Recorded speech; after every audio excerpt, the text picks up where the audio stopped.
tonight on Denver7 News at 6. Because we've lost a really good person. Denver7 has learned the Good Samaritan killed Monday was killed by police. Chief Investigator Tony KOVALESKI has details. Plus, the battle lines are being redrawn in Colorado. Democrats worry they're at a disadvantage. And wildfires chomp through thousands of acres and choke the metro with smoke. We're going to see this fire continue to grow. Good evening, and thanks for watching Denver7. I'm Ann Trujillo. And I'm Shannon Ogden. We're glad you're with us tonight. The man who stepped in during Monday's deadly shooting in ARVADA and who was described by officers as a Good Samaritan was killed by police. And that we know based on multiple conversations with multiple sources. What exactly transpired, what led to Johnny Hurley being killed after confronting a gunman is something we are still trying to understand. Denver7's Ivan Rodriguez has been speaking with people who knew Johnny Hurley. We're going to hear from him in just a moment. We're going to begin the broadcast with Denver7 Chief Investigator Tony KOVALESKI, who confirmed this story and has details on it for us tonight. Tony? Yeah, good evening, Shannon and Ann. Let me begin by saying these are difficult details to share because these are life and death decisions made in an instant. In the hours after the shooting, ARVADA police have confirmed the gunman was responsible for the brutal murder of Officer Gordon Beesley. We know that Samaritan John Hurley has been credited with heroic actions, but until now we did not know who killed the gunman and who was responsible for killing Samaritan Hurley. What we are sharing with you comes from three ranking and informed sources at the highest levels, as ARVADA PD did confirm the gunman shot and killed Officer Gordon Beesley. After that, Samaritan John Hurley responded to the sound of gunshots and shot and killed the gunman. Our sources telling us Samaritan John Hurley was killed by gunfire from a responding officer. Our news team has been in lengthy discussions with ARVADA leaders today, making sure they were aware of the information that we've uncovered. In response to our calls, ARVADA PD offered this statement: "We will not confirm until the investigation team finishes its interviews and reviews forensic information." More context for you now. To date, ARVADA PD has not said how Samaritan Hurley was killed, only calling him a hero. We must stress, this is not an indictment on the decision by the officer in a very tense and clearly a life and death situation. We now know the missing details. We know it is standard protocol in these situations to conduct ballistic reviews, and those take time. It's also standard to conduct extensive interviews with witnesses and first responders. The Jefferson County Sheriff's Office is now leading this investigation. We expect to hear more in the next 48 hours from ARVADA PD. Ann? We know there's a lot to filter through. Tony, thank you for that. Now, Denver7's Ivan Rodriguez has spent the day learning more about Johnny Hurley. He joins us now. And Ivan, what are you learning? Well, friends tell me they're still processing the loss of Johnny Hurley. Based on the man who he was, they tell me they're not surprised that he stepped in when he heard the gunshots. People who were close to Johnny Hurley tell me he was a man who had a heart for people and was also an outspoken activist in the community. Hurley was 40 years old and lived in Denver. Witnesses tell Denver7 when Hurley heard the gunfire, he ran towards it and saw the gunman in the plaza. Other business owners say they heard Hurley tell people to run to safety before confronting the gunman and shooting him. One of Hurley's friends tells me it's saddening if he was killed by police because through his activism work, he had a desire to change the system of policing. I'm just curious about what actually happened. Whether he was shot by the police or kind of what happened, because it's the irony here is just that he was kind of distrustful of authority systems, and but he did care about people. So I mean, I could totally see him coming out there and trying to stop a bad situation from occurring. We also reached out to Hurley's family, and they tell us that they're still processing the loss as well of his loss. Live in ARVADA, Ivan Rodriguez, Denver7. Ivan, thank you. And earlier today, we caught up with a neighbor of the gunman, Ronald Troika, and she told us Troika was always calm, never untoward, beyond an occasional "hi, how you doing." She didn't have any interaction with him, and it doesn't seem like any of the other neighbors did either.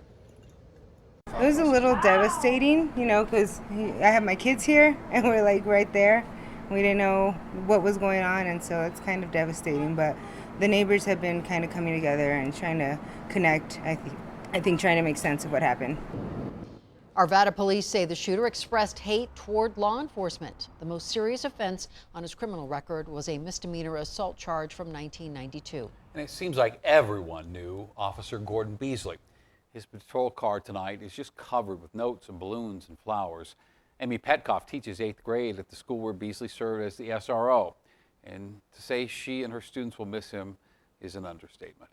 We had a little kindergartner that just had some struggles, and they had decided as part of a reward, because the little kid, it turns out, really just looked up to police officers. So the reward was that he would get to meet with him if he'd been doing what he needed to do. He'd come by once a week and just hang with him. And the kid just loved that. You can learn more about Officer Beesley and also how you can help his family by visiting thedenverchannel.com.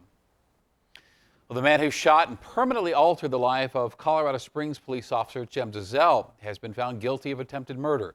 Karar al-Qassami shot Dizelle in the head as he was checking out reports of shots fired. Well, that was back in 2018. Now, Dizelle has spent years recovering, and last we'd heard, he has moved out of state to live near family. 130 people are now fighting the Sylvan Lake fire near Eagle. 3,500 acres are burned. Hot, dry, windy conditions are making it very difficult to contain. Same goes for the Muddy Slide fire, which blew up overnight and is now at 3,500 acres. This is about 18 miles as the crow flies from Kremling. Evacuations have been ordered for a 12-mile stretch of road. CAIRNS is a spokesperson for the fire crew. She says we'll probably be seeing worse fires than this one if Mother Nature doesn't cooperate. It's all going to depend on, the weather in the future. Normally in the middle of July, we will get monsoonal rains. Last year, we didn't get them. That's how Cameron Peak ended up getting as big as it did. If we don't get the monsoonal rains this year, we could be looking at another really bad year. And that fire, as well as one burning out by Rangeley, responsible for choking Denver with this smoke we're seeing today. Chief Meteorologist Mike Nelson joins us now. And Mike, should we expect more of this tomorrow? A little bit tomorrow, but it's going to get better into the weekend because of a change in the weather pattern. Here is the national smoke map. You can see the areas highlighted in the red and yellow. That's the worst of the smoke. Notice how it's still pretty thick over us tomorrow, but spreading to the east.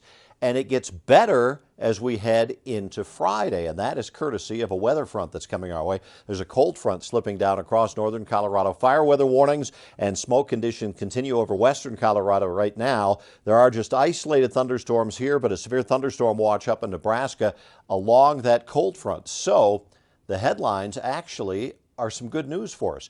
Haze and smoke continue for tonight and tomorrow, but cooler weather is coming. Rain on the way for much of Colorado and a cooler, wetter pattern over the weekend into early next week. I'll have all the details in the 7-day in about 10 minutes. All right, some good news there. Thank you, Mike. Okay, so take notes or hit record right now because there is a lot to unpack regarding Colorado's congressional districts. The independent commission charged with drawing the lines released their first draft today. If approved, Pueblo goes to District 4, that is Ken Buck's district right now, and much of the high country and essentially all of the West Slope will be covered by District 3, represented currently by Lauren Boebert. District 5 now almost solely Colorado Springs, that's Doug Lamborn's seat, and the Metro, a little bit more nuanced. District 8, which is being added, this is the new one because of our population growth, will contain Arvada, Westminster, Thornton, Broomfield, and parts of Weld County. And that, of course, shifts the districts around it. And Democrats believe that shift could hand another seat to Republicans. Now, the committee says this is still early in the game. This should be viewed very much so as a very preliminary plan just to give the public a map to start to look at so that they can identify communities of interest in particular that they believe should be contained in a district and be able to tell the commission and staff where those communities of interest are. Now, this is an exhaustive process that, of course, could have a big impact on who Colorado sends to Washington. You can read more of our coverage on Denver7 Plus. An effort to upend the livestock industry as we know it has failed. Initiative 16 would have banned ranchers from slaughtering animals until they lived a quarter of their lives. It would have also classified artificial insemination as an illegal sexual act. The state Supreme Court essentially ruled the measure bites off more than a single initiative can chew under the Constitution, and they threw the proposal out.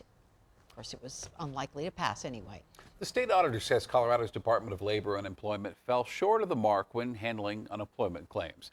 The audit found the department failed to match payment amounts with employer records. It also cites a backlog of claims that had not been resolved at the end of the fiscal year and says the state overpaid by $52 million. We reached out to the Labor Department for comment. They told us there's nothing in the report they didn't know already and hadn't shared already. They said they've already made adjustments and insist they will be better prepared in the future. Mid to upper 90s today, but 70s and rain are in the 7-day. A safe space for people experiencing homelessness just opened in Park Hill. Organizers hope there'll be more like it. There's over 1,000 people that are sleeping on the streets tonight, but we don't have to live in a city like that.